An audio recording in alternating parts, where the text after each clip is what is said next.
A pandemia do coronavírus impactou de fato o aluguel de temporada e mais especificamente os aluguéis na plataforma do Airbnb? Dá uma olhada nesse gráfico para você entender o impacto brutal que a pandemia teve nos meus negócios de anfitrião de aluguel em Florianópolis. Num dos gráficos você está vendo um faturamento de R$ 11.800 em aluguéis. É do mês de maio. E no outro, você está vendo um faturamento de R$ 43 mil, também no mês de maio. Um é 2019 e outro é 2020. Qual que você acha que é o faturamento do mês da pandemia? Isso mesmo, R$ 43 mil é o faturamento do ano da pandemia. É 4 vezes o que a gente tinha faturado, tinha levantado de aluguéis no ano anterior. Como que isso é possível? Meu nome é Marco Schmidt, eu sou anfitrião de aluguel em Florianópolis, Santa Catarina, e hoje eu vou te explicar como que a gente conseguiu ter esse resultado em pleno ano de pandemia. Num ano que muita gente vem se questionando e até afirmando que o aluguel de temporada, o Airbnb, estão com os dias contados, né? Os mais pessimistas têm dito isso, outros têm a expectativa de que esse negócio vai ficar parado por muito tempo.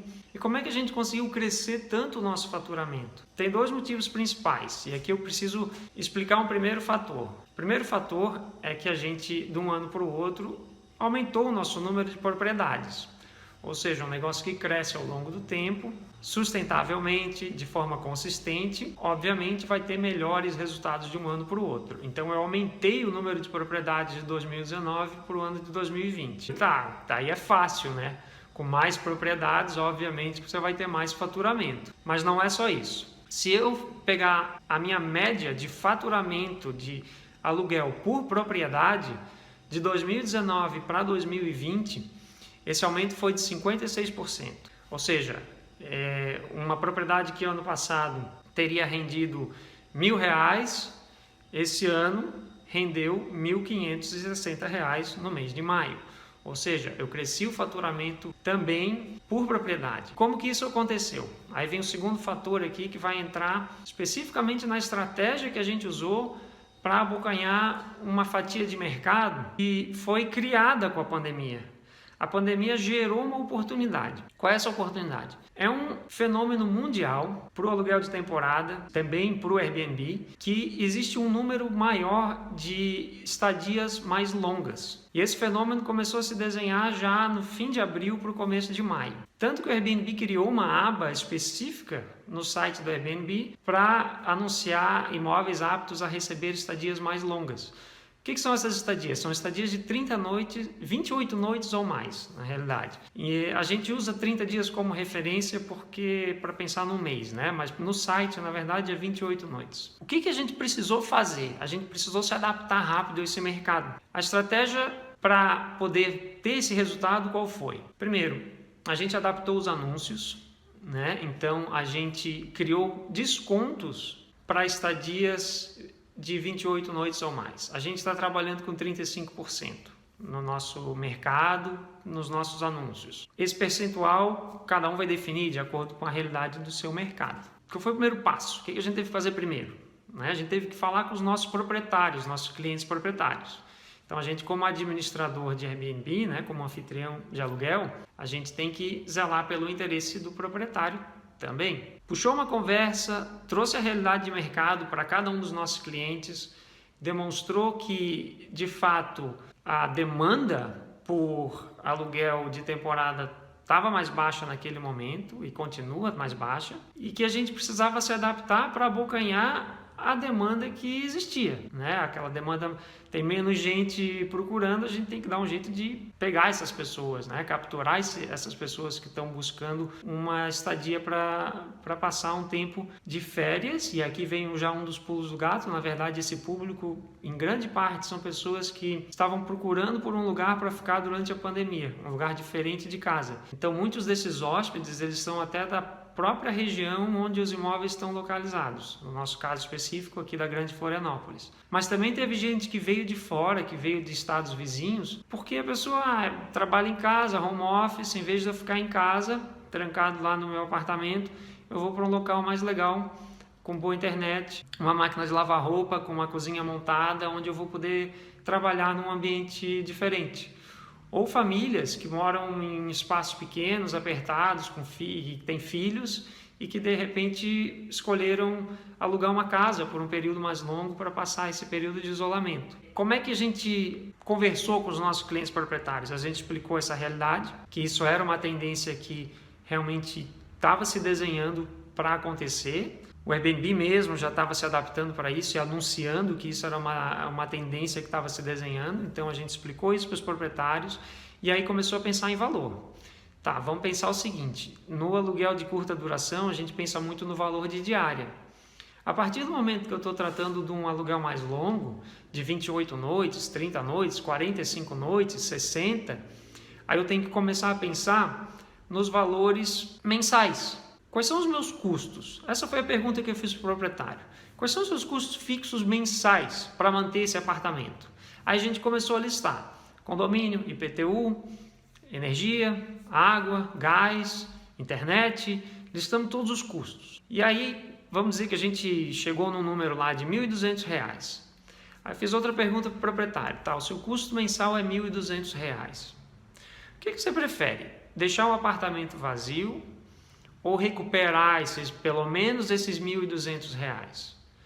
Alguns proprietários disseram, ok, vamos tentar pelo menos pegar um aluguel aí de 30 dias então para recuperar esse meu custo fixo. Outros proprietários não, para mim eu prefiro deixar o apartamento fechado do que só tirar o 1.200.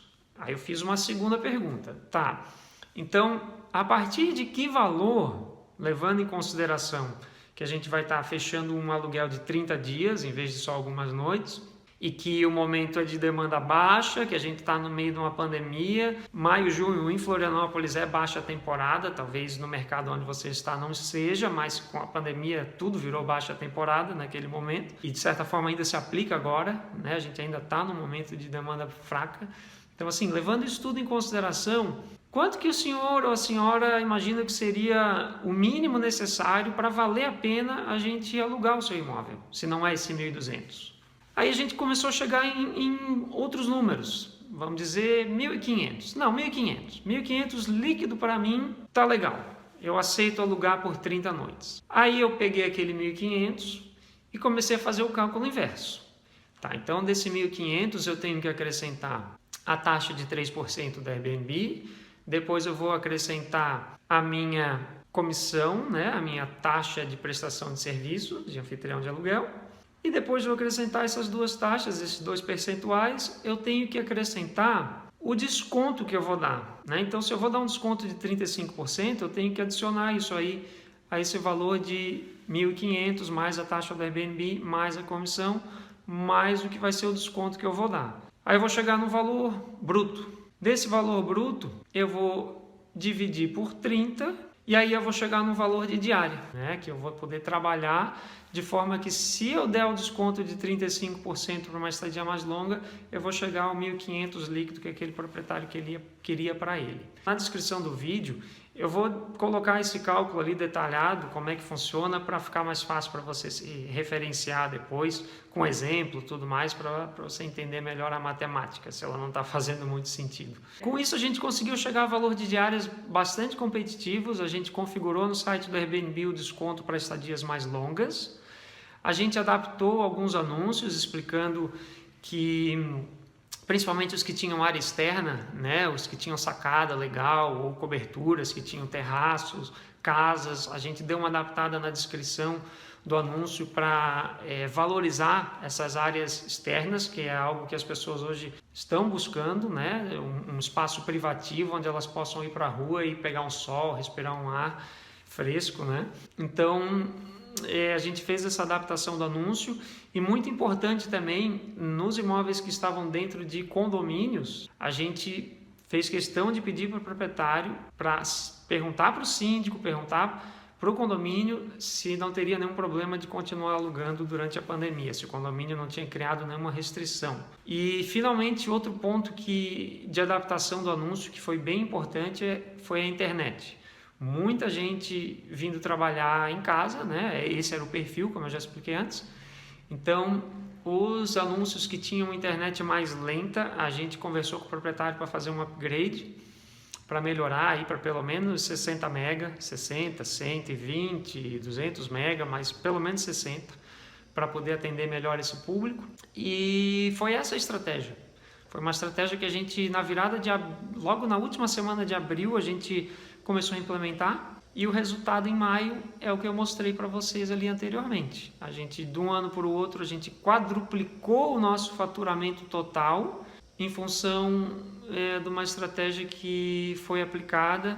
Claro, né, veio em conjunto da gente aumentar a nossa base de imóveis, mas além disso a gente conseguiu aumentar o nosso faturamento por imóvel em 56%.